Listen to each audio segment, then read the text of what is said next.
This video contains descriptions of real historical events, including violent death and disturbing forensic findings.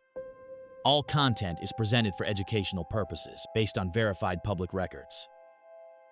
Viewer discretion is advised. In February 1959, 9 experienced Soviet mountaineers cut their tent open from the inside and ran barefoot into -30-degree temperatures. Their bodies were found weeks later. 5 had died of hypothermia. 4 had something worse. 1 had injuries a pathologist compared to being struck by a car, with no external bruising anywhere on the body. Another was found with her tongue, her eyes, and her lips missing. The Soviet government closed the case within months. The official cause of death for all 9 was recorded as an unknown compelling force. What were 9 trained mountaineers so afraid of that they abandoned every instinct for survival they possessed? The 9 people who set out from Sverdlovsk in January 1959 were not casual hikers. They were trained mountaineers, most of them students and graduates of the Ural Polytechnic Institute, each with years of difficult winter expeditions behind them. Their leader was Igor Dyatlov, 23 years old, described by friends and colleagues as calm, methodical, and exceptionally well prepared.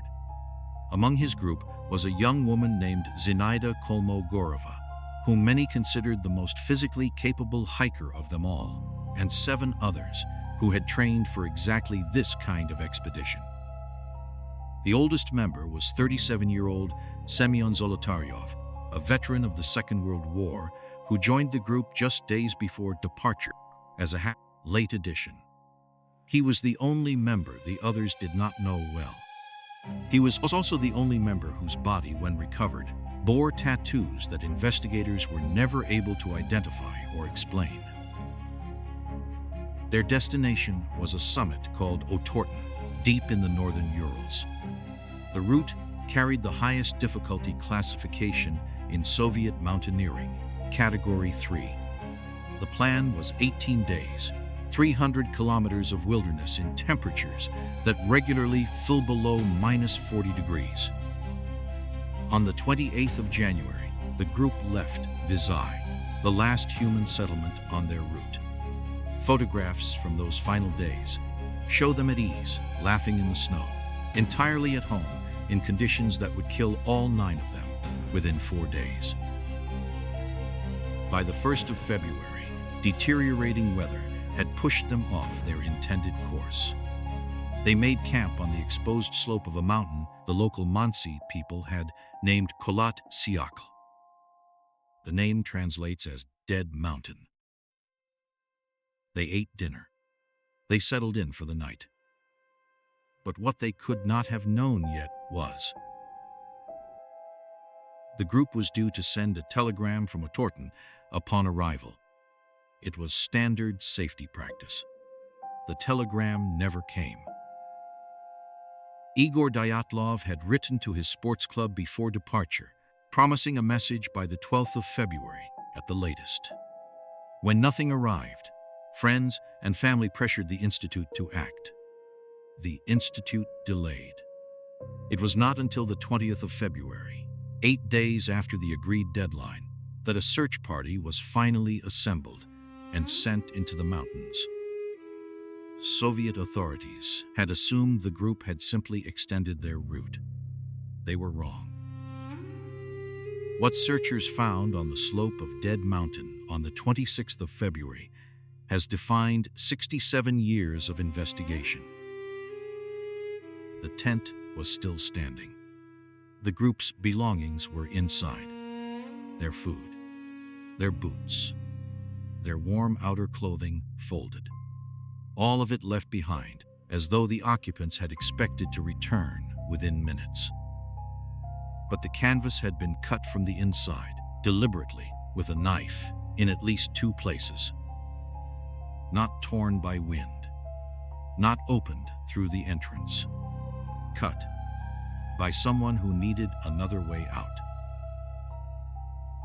Leading away from the tent were 9 sets of footprints, moving down the slope together toward the tree line below.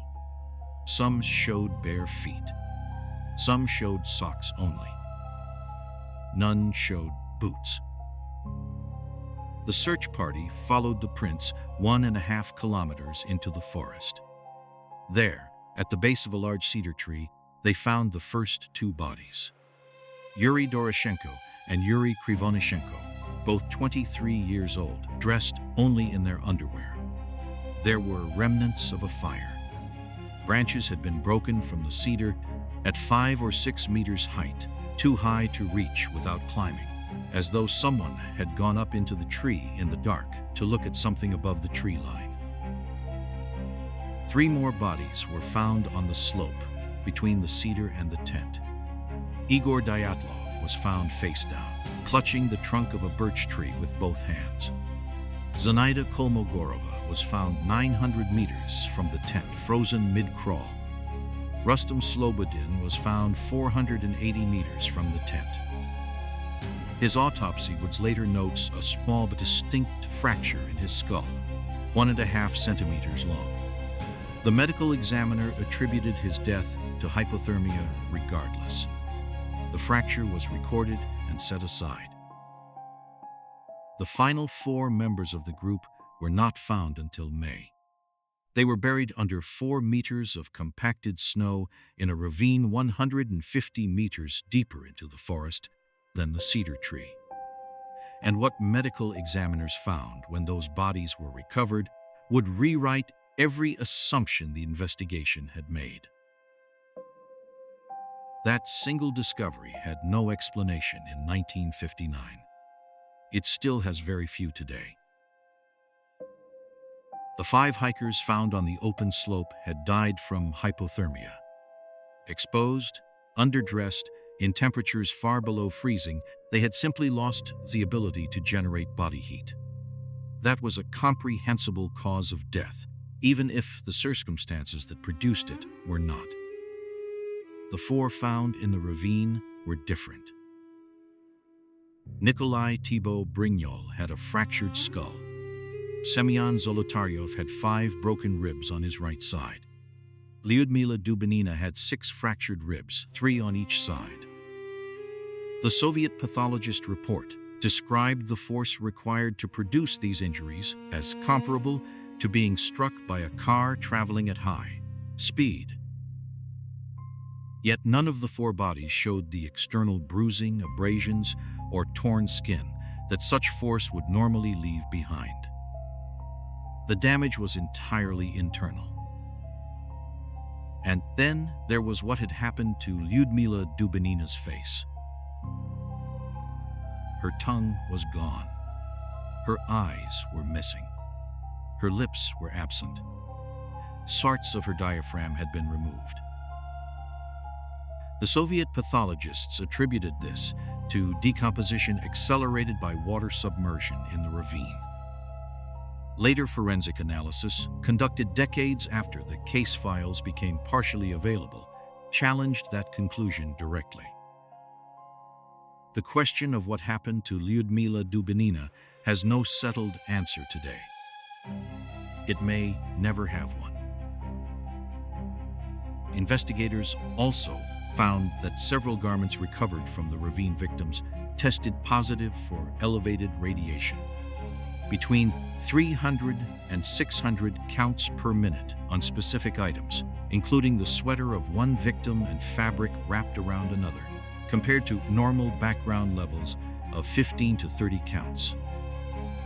The Soviet investigation filed those test results, offered no explanation for them, and did not pursue the matter further. The official investigation was closed in May 1959, the same month the last 4 bodies were recovered. The case files were classified. The specific details of the injuries to the ravine victims were withheld from families entirely. The cause of death for all 9 was recorded as unknown compelling force. The Dyatlov Pass was closed to hikers for 3 years. No public reason was given. Among the papers eventually released, decades later, was a private handwritten note from the lead investigator, Lev Ivanov. In it, he had written that he personally believed fireballs of unknown origin had been responsible for what happened on the mountain. This note was not in the official record. He had been instructed to remove it. In the decades that followed, the theories multiplied. A classified Soviet military test gone wrong. A spontaneous slab avalanche causing mass panic. Infrasound generated by the mountain's geometry, triggering involuntary terror. Violent katabatic winds roaring down the slope. A confrontation with local Mansi tribespeople, ruled out by investigators within days. Ball lightning. A military test that extended beyond its intended range. In 2019, the Russian government reopened the case. In 2021, they issued a formal conclusion. A slab avalanche had struck the tent. The group had cut their way out in a panic, and the fatal injuries to the 4 bodies in the ravine had been caused by the weight of snow accumulated on them after death. Many investigators did not accept this conclusion. Not because they preferred a more dramatic answer, but because the physical evidence continued to resist it. The slope where the tent stood measured between 18 and 23 degrees, below the threshold at which slab avalanches typically self-generate. No avalanche disturbance was recorded by the first searchers. The radiation on the garments was not addressed by the conclusion at all. The answers, when it finally came, had changed nothing anyone thought they knew. The official case closure in 1959 should have ended it. It did not. 8 of the 9 hikers were buried together at the Mikhailovsky Cemetery in Sverdlovsk. Their headstones stand in a row. Semyon Zolotaryov, the veteran who joined as a late addition, was buried separately, an oddity researchers have never fully explained. His grave was later examined. His dental records did not fully match the man said to be interred there. That discrepancy has never been officially resolved. The lead investigator, Lev Ivanov, gave an interview before his death in which he stated he had been pressured by unnamed officials to close the investigation quickly and classify the files. He said, personally, that he believed something extraordinary had occurred on that mountain. He said he did not know what it was. Yuri Yudin was the 10th member of the expedition who turned back before the fatal ascent due to illness. It was a decision that saved his life and defined the rest of it. He spent decades returning, in thought and in person, to the question of what had happened to his friends. He died on the 27th of April, 2013, aged 75, without an answer. What makes this case unlike most unsolved events is the nature of what is absent. It is not that the evidence is thin. It is that the evidence is specific, physical, and internally contradictory. The injuries are documented. The radiation is on record. The cut tent exists. The footprints were photographed. And none of it fits into a single explanation that accounts for all of it at once. Every serious investigator who has spent significant time with this case arrives at the same point. 9 experienced people do not cut a tent from the inside, run barefoot into -30-degree temperatures, climb a tree in darkness, sustain internal injuries with no external bruising, and end up buried under 4 meters of snow from a sequence of unrelated accidents. Something happened. Something specific and fast and terrifying enough to make trained mountaineers abandon every instinct for survival they had spent years developing. We do not know what it was. The mountain is still there. The pass still carries Igor Dyatlov's name. And somewhere inside the evidence that has been filed, classified, released, Debated and debated again for 67 years, one fact refuses to yield an explanation. In the final minutes before they fled their tent, someone climbed a tree in the dark, in minus 30 degrees, with no boots on their feet, to a height of 5 or 6 meters, and looked at something. We know this because of the broken branches. We do not know what they saw. If you want to go deeper, your next video topic is waiting for you.